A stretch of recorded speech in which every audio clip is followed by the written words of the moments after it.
Aussi la prière, l'an prochain à Jérusalem, sortie nombre de fois des lèvres de millions d'Israélites dispersés par tout le globe, n'est pas simple cliché.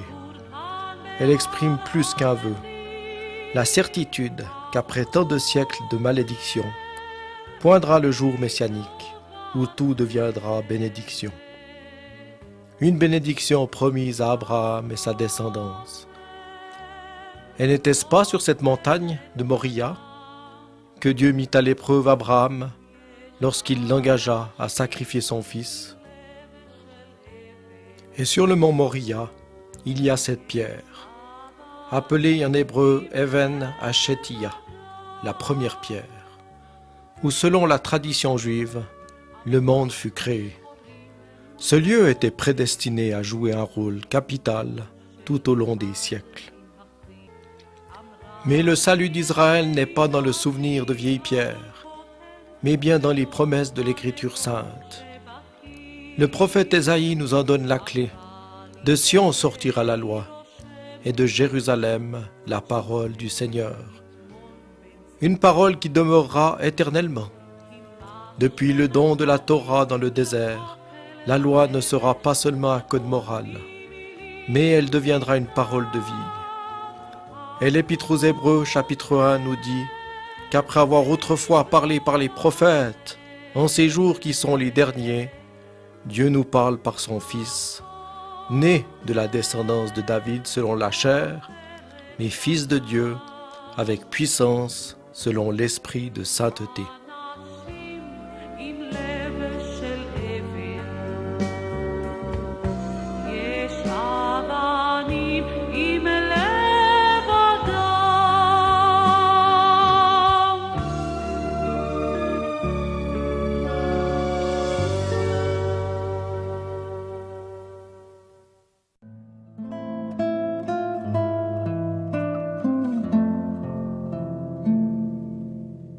Mais nous l'avons méprisé, dédaigné.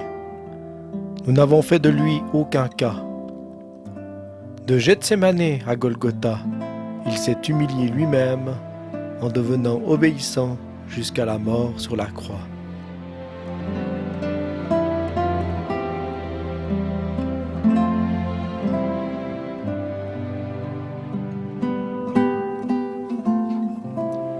Il a été blessé pour nos péchés, brisé pour nos iniquités.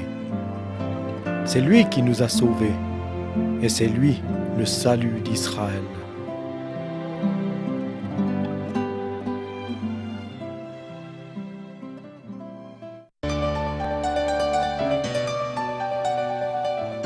Mais il n'était pas possible que son corps soit retenu par les liens de la mort.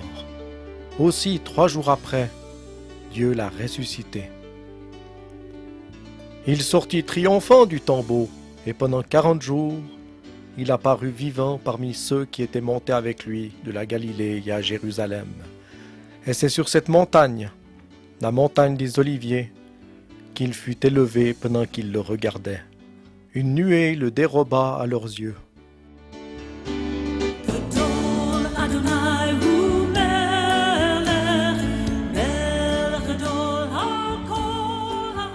Et voici, 2 hommes vêtus de blanc leur apparurent et dirent : « Hommes galiléens, pourquoi vous arrêtez-vous à regarder au ciel ? Le Fils de Dieu qui a été enlevé du milieu de vous viendra de la même manière que vous l'avez vu aller au ciel. »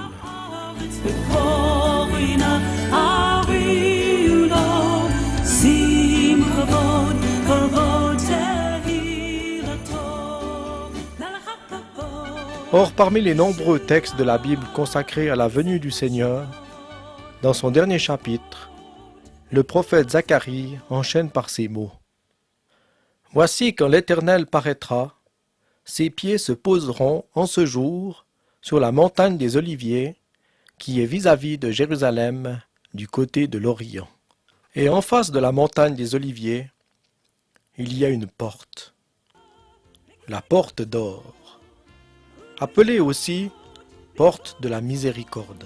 Or, à un signal donné, à la voix d'un archange, au son de la trompette, le Seigneur descendra du ciel, Et selon la tradition, cette porte d'or qui est fermée s'ouvrira à l'avènement du Messie d'Israël.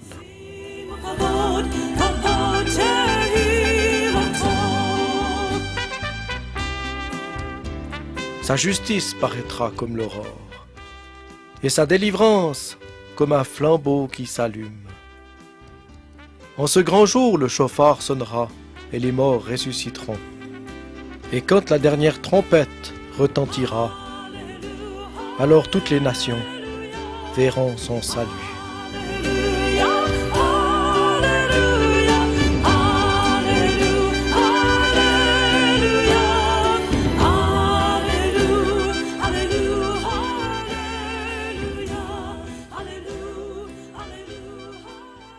Voici, je viens bientôt, dit l'Éternel.